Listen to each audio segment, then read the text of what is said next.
नमस्कार CSK news में आप सभी दोस्तों का एक बार फिर से बहुत बहुत स्वागत है। दोस्तों आज हो गया है 28 दिसंबर, जो फटाफट ब्रेकिंग न्यूज निकल के आ रही है, एक एक करके जाने के दर्शक दोस्तों। भारत चीन सीमा विवाद के बीच पहली बड़ी खबर निकल के आ रही है। चीन ने पाकिस्तान को दिया बड़ा झटका और सीपीसी को लेकर डरे चीन ने बीआरआई पे अब पूरी तरीके से अरबों डॉलर की परियोजना से हटा पीछे रोक दिया है पाकिस्तान की फंडिंग। ये बड़ी खबर निकल के आ रही है, इसके बारे में आपको बताएंगे कैसे सीपीसी को लेकर डर गया चाइना।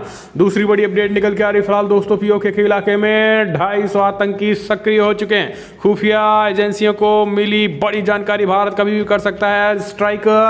बिग अपडेट निकल के आ रही है अभी किसके बारे में आपको बताएंगे। इस बीच तीसरी बड़ी खबर निकल के आ रही है फिलहाल आसमान में बढ़ेगी और ताकत अगले महीने आ रहे हैं 3 और राफेल लड़ाकू विमान। जी पाक और चीन की खैर नहीं है। इस बीच बड़ी खबर नागालैंड से निकल के आ रही है, जहां पर नागालैंड में 50 नागा विद्रोहियों के मुख्य धारा में शामिल होने की बड़ी खबर निकल के आ रही है। कहा जल्द ही मुख्य धारा में लौटेंगे, यानी हथियार छोड़ देंगे।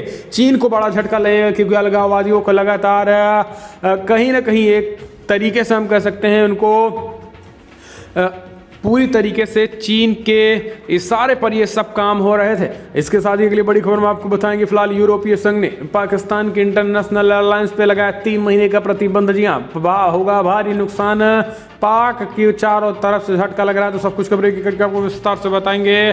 किसानों को लेकर भी कुछ एक बड़ी खबर निकल के आ रही है। इस बीच पीएम मोदी ने भी कुछ एक बड़ा ऐलान किया। इस बीच आपको बता दें दोस्तों, मध्य प्रदेश में मामा की सरकार ने आर पार का ऐलान करते हुए ढहा दिए हिंदुत्ववादी संगठनों पर पत्थरबाजी करने वाले के घर को बुलडोजर से गिरा दिया। ये बड़ी खबर, नए तरीके का मध्य प्रदेश शिवराज बना रहे हैं, इसके बारे में आपको बताएंगे। लेकिन उससे पहले अगर आप भी पीएम मोदी के नेतृत्व पे पूरा भरोसा रखते हैं तो इस वीडियो को लाइक करके अपना समर्थन दर्ज के दर्शक। पहली बड़ी खबर निकल के आ रही है फिलहाल आपको बता दें कि सीपीसी को लेकर डरे चीन ने पाकिस्तान की रोक दी फंडिंग। बीआरआई को लेकर काम किया बंद। जी आपको बता दें पीओके से काम समेटने लगा है चाइना। ये बड़ी खबर निकल के आ रही है। आपको बता दें कि भारत के डर से पीओके में चीन काम समेटने लगा है। यही कारण है कि सीपीसी को लेकर डरे चीन ने अब पाकिस्तान पर अरबों डॉलर की परियोजनाओं से पीछे हट गया है।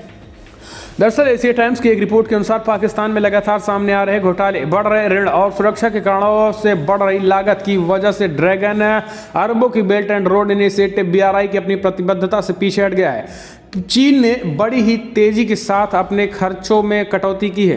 सीपीसी के कई महत्वपूर्ण प्रोजेक्ट भी ठप कर दिए हैं या तो समय से पीछे चल रहे हैं। एशिया टाइम्स के अनुसार सीपीसी के महज 122 परियोजनाओं में से केवल 32 इस वित्तीय वर्ष की तीसरी तिमाही तक पूरी हुई है। न केवल पाकिस्तान बल्कि अन्य देशों के लिए भी चीन के बीआरआई उधार में पिछले कुछ वर्षों में काफ़ी गिरावट आई है। बोस्टन विश्वविद्यालय के शोधकर्ताओं द्वारा संकलित आंकड़ों से पता चलता है कि फिलहाल राज्य समर्थित चीन डेवलपमेंट बैंक और export import bank of China द्वारा 2016 में कुल ऋण 75 अरब डॉलर से घटकर पिछले साल केवल 4 बिलियन डॉलर हो गया है। रिपोर्ट में कहा गया है कि 2020 के अनुमान से पता चलता है कि फिलहाल ये राशि आगे बढ़कर 3 मिलियन डॉलर हो गई है।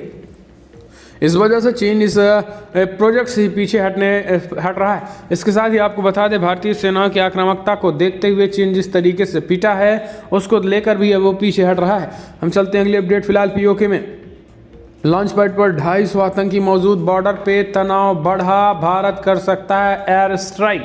सर्दियों का मौसम शुरू होने के साथ ही अपने अंदरूनी मुद्दों से ध्यान भटकाने के लिए पाकिस्तान द्वारा नियंत्रण रेखा एलएसी के पास तनाव बढ़ाने की आशंका से इनकार नहीं किया जा सकता है। ये बात सेना के एक शीर्ष कमांडर ने कही है। सेना की 15वीं कोर के मुखिया लेफ्टिनेंट जनरल बीएस राजू ने कहा है कि फिलहाल इस तरीके की रिपोर्ट है कि पाकिस्तान के कब्जे वाले कश्मीर पीओके में लॉन्च पैड पर करीब 200 से 250 आतंकवादी मौजूद हैं जो लगातार घुसपैठ की फिराक में हैं। और ऐसा अगर होता है तो ये केवल बड़ा खतरनाक है। इसको देखते हुए भारत की खुफिया एजेंसियों के साथ साथ सेना हाई अलर्ट पे है। माना जा रहा है कि सैन्य सेना एक बार फिर से एयर स्ट्राइक की जा सकती है क्योंकि पीओके से सटे इलाके में बड़े पैमाने पर 250 के करीब आतंकियों का सक्रिय होना ये अपने आप में खतरे की घंटी है। इस वजह से एक बार फिर एयर स्ट्राइक पाक पर पीओके में हो सकती है। हम चलते हैं अगले अपडेट फिलहाल आसमान में और बढ़ेगी भारत की ताकत। अगले महीने आ रहे हैं 3 और राफेल फाइटर जेट। भारतीय वायुसेना की ताकत और बढ़ाने वाले हैं। राफेल लड़ाकू विमानों की कमी से जूझ रही भारतीय वायुसेना को जनवरी में 3 और राफेल मिलने वाले हैं। इसके बाद सेना की ताकत और बढ़ जाएगी। नाम न छापने की शर्त पर इससे जुड़े एक लोगों ने बताया कि फिलहाल जनवरी में भारतीय वायुसेना के स्क्वाड्रन में 3 और राफेल शामिल हो जाएंगे। फ्रांस निर्मित राफेल लाखों विमानों की डिलीवरी का एक तीसरा सेट होगा। आपको बता दें कि फिलहाल भारत और फ्रांस के बीच 59,000 करोड़ रुपए में कुछ 36 राफेल की डील हुई थी। हालांकि राफेल आने के लिए तारीख निर्धारित अभी नहीं हुई, लेकिन आपको बता दें तेजी से 7 राफेल फाइटर जेट आ रहे हैं। हम चलते हैं अगले अपडेट। फिलहाल सेना का जबरदस्त खौफ, करीब 50 नागा विद्रोहियों के मुख्य धारा में लौटने की बड़ी खबर निकल के आ रही नागालैंड से। नागा अलगाववादी संगठन NSCN के टूटकर अलग हुए एक समूह से जुड़े करीब 50 विद्रोहियों के राष्ट्रीय मुख्य धारा में शामिल होने की संभावनाएं हैं। सुरक्षा एजेंसियों सूत्रों से शनिवार को ये जानकारी दी है। उन्होंने बताया कि फिलहाल नागा विद्रोहियों के इस समूह को भारतीय थल सेना और म्यांमार के सैन्य बलों के बीच दोनों देशों की सीमा पर सहयोग बढ़ने के बाद अपने अस्तित्व पर खतरा मंडराता नजर आ रहा है। उन्होंने बताया कि फिलहाल सेना, राज्य सुरक्षा बलों और सैन्य खुफिया एजेंसी द्वारा पिछले कुछ महीनों में की गई संयुक्त कोशिशों के परिणामस्वरूप निकी सुमी के नेतृत्व वाले समूह ने आत्मसमर्पण करने का फैसला किया है। ये नागा शांति प्रक्रिया में काफ़ी मददगार साबित हुआ है। हम चलते हैं अगले अपडेट लेते हैं। आपको बता दें यूरोपीय संघ ने पाकिस्तान इंटरनेशनल एयरलाइंस पर लगाया 3 महीने तक का प्रतिबंध। जी हाँ, भारी नुकसान। यूरोपीय संघ विमान सुरक्षा एजेंसी ने पाकिस्तानी अधिकारियों की उम्मीदों पर पानी फेरते हुए पाकिस्तानी इंटरनेशनल एयरलाइंस पर लगे प्रतिबंधों को 3 महीने के लिए बढ़ा दिया है। शनिवार को ECG ने जानकारी दी है कि नागरिक उड्डयन प्राधिकरण CAA की सुरक्षा ऑडिट के बाद PI पर प्रतिबंध को हटा लिया जाएगा। ECC ने जुलाई में सुरक्षा चिंताओं के कारण यूरोपीय संघ के सदस्य राज्यों में PI की उड़ानों पर रोक लगा दी गई है। इसके साथ ही आपको बता दें कि पाकिस्तान के उड्डयन मंत्री ने सरवर खान ने कहा है कि फिलहाल EU से दरख्वास्त की है कि एक बार फिर से खोला जाए। कोविड-19 के मसले ज़्यादा नहीं निकल रहे हैं। और इसके साथ ही आपको बता दें इसके बावजूद सुरक्षा के मद्देनज़र देखते हुए फिलहाल यूरोपीय देशों ने पाकिस्तान से पूरी तरीके से प्रतिबंध लगा दिया है 3 महीने के लिए। तो ये पाक को बड़ा झटका और भारी नुकसान इससे PIA को होगा। हम चलते हैं अगले अपडेट लेते हैं। ITBP जवानों को ऑनलाइन उपलब्ध कराएगी शराब। जी हाँ, पहली बार हो गया है दरअसल भारत तिब्बत सीमा पुलिस ITBP ने अपने वर्तमान और पूर्व कर्मियों को शराब उपलब्ध कराने के लिए अपनी तरीके के पहली ऑनलाइन शराब आपूर्ति प्रणाली शुरू कर दी है। ITBP भारत चीन के बीच वास्तविक नियंत्रण रेखा की सुरक्षा की जिम्मेदारी संभालती है। अर्धसैनिक बल ने सुदूर क्षेत्र में अपने घरों और यूनिट के पास पसंद की ब्रांड की शराब उपलब्ध नहीं होने संबंधी कर्मियों की शिकायतों को दूर करने के उद्देश्य से कुछ समय पहले ही केंद्रीयकृत शराब प्रबंधन प्रणाली शुरू की गई है। हम चलते हैं अपडेट लेते हैं। आपको बता दें फिलहाल बड़ी खबर निकल के आ रही है। रूसी राष्ट्रपति पुतिन भी लगवाएंगे कोविड वैक्सीन। फ्रांस समेत यूरोपीय यूनियन में टीकाकरण की शुरुआत हो चुकी है। जी हाँ, ऐसे में जब दुनिया भर में कोरोना के बदलते रूप को लेकर एक अनजान सा डर बना हुआ है, रूसी राष्ट्रपति व्लादिमीर पुतिन ने कोरोना वैक्सीन लगवाने का फैसला ले लिया है। वहीं कई देशों ने टीकाकरण की प्रक्रिया को तेज कर दिया है। यूरोपीय संघ यानी यूरोपीय यूनियन में कोविड-19 के खिलाफ टीकाकरण की शुरुआत हो गई है। फ्रांस ने भी रविवार को महामारी के खिलाफ टीकाकरण पेरिस के एक नर्सिंग होम से शुरू किया है। यह इलाका देश के सबसे गरीब क्षेत्रों में से एक माना जा रहा है। रूसी राष्ट्रपति व्लादिमीर पुतिन ने कोविड-19 वैक्सीन लगवाने का फैसला किया है। समाचार एजेंसी रॉयटर की रिपोर्ट के मुताबिक आधिकारिक बयान में कहा गया है कि फिलहाल रूस के राष्ट्रपति व्लादिमीर पुतिन कोविड-19 के खिलाफ स्पुतनिक 5 का टीका लगवाएंगे। हम चलते हैं अपडेट लेते हैं। फिलहाल करीम की हत्या में पाकिस्तान के पंजाब प्रांत में भी प्रदर्शन, उच्च स्तरीय जांच के लिए UN को लिखा पत्र। जी हाँ, बलूचिस्तान में महिला एक्टिविस्ट और प्रमुख नेता करीमा बलूच की हत्या के विरोध में पाकिस्तान में बलूचिस्तान के साथ ही अन्य प्रांतों में भी प्रदर्शन तेज होता जा रहा है। पंजाब की डेरा गाजी खान में हजारों लोगों ने प्रदर्शन किया और करीमा के हत्यारों को पकड़ने की मांग की है। आपको बता दें कि पाकिस्तान में लगातार प्रदर्शन तेज होता जा रहा है। करीमा बलूच जो कि एक सामाजिक कार्यकर्ता थी, इसका आरोप आपको बता दें सीधा पाकिस्तान पर भी आ रहा है। और पाकिस्तान में प्रदर्शन हो रहा है, ये पाकिस्तान इमरान खान के मुँह में कहीं ना कहीं एक तरीके से करारा तमाचा है। आपको बता दें कि कनाडा में उनकी मौत हुई है, लेकिन पाकिस्तान में गुस्सा है।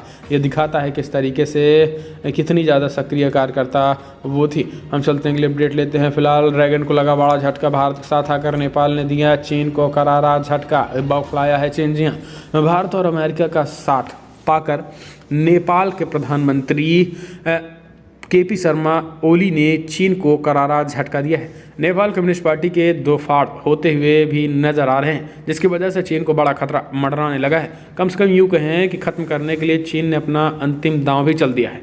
चीन की ओर से एक प्रतिनिधिमंडल नेपाल के लिए रवाना भी हो गया है, जो कि केपी शर्मा ओली और पुष्पदयाल प्रचंड के समझाने का प्रयास करेगा और पार्टी को टूटने से बचाएगा। वैसे इसके आसार बेहद कम नजर आ रहे हैं। आपको बता दें कि फिलहाल बीते सप्ताह नेपाल के प्रधानमंत्री केपी शर्मा ओली ने संसद को भंग कर दिया था, जिसके बाद माना जा रहा है कि फिलहाल नेपाल कम्युनिस्ट पार्टी दो फाड़ हो चुकी है। हम चलते हैं अगले अपडेट लेते हैं। आपको बता दें फिलहाल दोस्तों बिग ब्रेकिंग निकल के आ रही है। झारखंड में छिपा था दाऊद का करीबी अब्दुल माजिद, 24 साल बाद गुजरात एटीएस ने पकड़ा। गुजरात एटीएस ने देश के मोस्ट वांटेड दाऊद इब्राहिम के करीबी अब्दुल माजिद कुट्टी को झारखंड से गिरफ्तार किया है। माजिद पिछले 24 सालों से फरार चल रहा था। माना जा रहा है कि वो दाऊद के कई राज उगल सकता है। एटीएस अधिकारियों ने बताया है कि कुट्टी केरल का रहने वाला है। वो 1996 में 106 पिस्टल, 750 कारतूस और 4 किलोग्राम RDX इकट्ठा करने के अपराध में शामिल था। एक वरिष्ठ एटीएस अधिकारी ने ये बातें बताई हैं। हम चलते हैं अगले अपडेट लेते हैं। फिलहाल बड़ी खबर निकल के आ रही है दोस्तों। आपको बता दें शिवराज सरकार, मुख्यमंत्री शिवराज ने कसा जिहादियों पर शिकंजा। हिंदुत्ववादी संगठनों पर पत्थरबाजी करने वाले जिस घर से हुई थी पत्थरबाजी, उस घर को जमी दोष कर दिया गया है। जी हाँ, शिवराज सरकार का बड़ा फैसला। आपको बता दें मध्य प्रदेश के उज्जैन के बेगमबाग इलाके में हिंदू संगठनों पर पथराव किए जाने के एक दिन बाद प्रशासन ने कार्रवाई करते हुए उस घर को ढहा दिया है, जहां से पत्थरबाजी हुई और आंशिक रूप से एक और घर को ध्वस्त कर दिया जहां कुछ आरोपी रहते थे। दरअसल आपको बता दें कि मध्य प्रदेश के गृह मंत्री नरोत्तम मिश्र ने खास करके उस पर कड़ा एक्शन लिया है, जहां पर एक दिन पहले ही कुछ हिंदूवादी संगठनों पर पथराव किया गया था। दरअसल शुक्रवार को बजरंग दल और विश्व हिंदू परिषद सहित कुछ हिंदूवादी संगठनों के सदस्यों ने राम मंदिर के लिए चंदा जुटाने के लिए एक रैली निकाली थी। इसी दौरान उन पर पत्थरों से हमला किया जाने लगा और यह हमला उस वक्त हुआ जब रैली बेगमबाग इलाके से गुजर रही थी। सीसीटीवी फुटेज में पता चला कि महिलाओं सहित कुछ लोग ईंटों को फेंकने में शामिल थे। पुलिस की तैनाती में मकानों को ढहाया गया है। आपको बता दें कि नरोत्तम मिश्र ने गृह मंत्री ने कहा है कि फिलहाल किसी भी जिहादियों को छोड़ा नहीं जाएगा। उन सभी जिहादियों पर NSA के तहत कार्रवाई की जाएगी जिन्होंने पत्थरबाजी की है, और दूसरी ओर उनके घरों को भी ढहा दिया जिस घरों से पत्थरबाजी हुई थी। तो दोस्तों ये आपको बता दें कि शिवराज सरकार ने एक तरीके से अब आर पार का ऐलान कर दिया है। आपको बता दें कि शिवराज मुख्यमंत्री ने 2 दिन पहले ही कहा था कि सुधर जाएं, जितने भी अपराधी हैं सुधर जाएं, वरना 20 फीट नीचे गाड़ दिया जाएगा। और यही कारनामे अब शुरू भी हो चुके हैं। अब ऐसे तत्वों को सुधारना ही पड़ेगा। हम चलते हैं अगले अपडेट लेते हैं। आपको बता दें फिलहाल PMC बैंक घोटाला, संजय राउत की पत्नी पर कसा शिकंजा, ED ने पूछताछ के लिए भेजा समन। प्रवर्तन निर्देशालय ED ने अब शिवसेना सांसद संजय रावत की पत्नी वर्षा रावत को PMC बैंक मनी लॉन्ड्रिंग मामले में पूछताछ के लिए 29 दिसंबर को तलब कर लिया है। यह जानकारी अधिकारियों ने रविवार को दी है। वर्षा रावत को मुंबई में केंद्रीय एजेंसियों के समक्ष पेश होने के लिए कहा गया है। ये उनको पेश होने के लिए जारी तीसरा सम्मन है।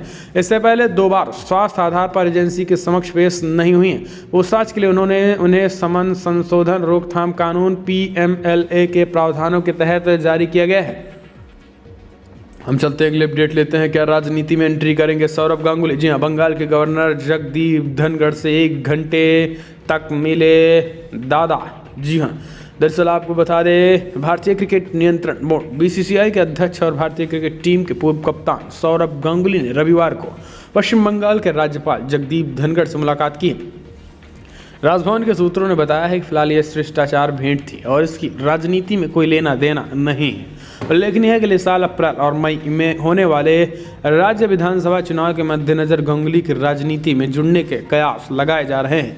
सौरभ गांगुली करीब 4:40 पर राजभवन पहुंचे हैं, लेकिन उन्होंने मुलाकात के कारणों को लेकर किसी सवाल का जवाब नहीं दिया।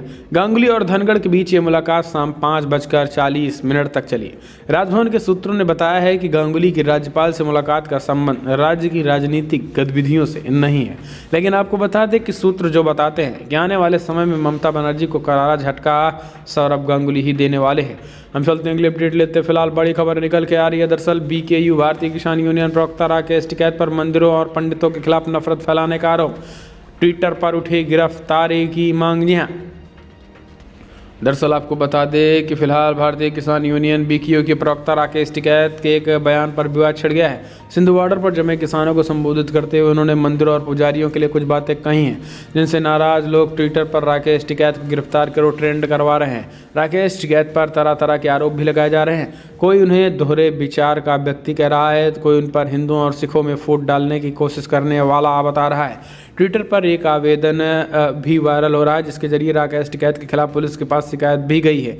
इस बीच आपको बता दें कि राकेश टिकैत लगातार भड़का रहा है और इसका वीडियो भी वायरल हो रहा है और इस पर गिरफ्तारी की मांग ट्विटर पर तेजी के साथ उठ रही है, क्योंकि हिंदुओं को फोड़ने की तैयारी कर रहा है। ये अपशब्द एक भड़काऊ बयान दिया है, जिसके बाद गिरफ्तारी की मांग इसकी तेज हो गई है। हम चलते हैं अगले अपडेट लेते हैं। फिलहाल बड़ी खबर निकल के आ रही दोस्तों, मध्य प्रदेश विधानसभा के 61 कर्मी और 5 विधायक कोरोना संक्रमित, शीतकालीन सत्र हुआ स्थगित।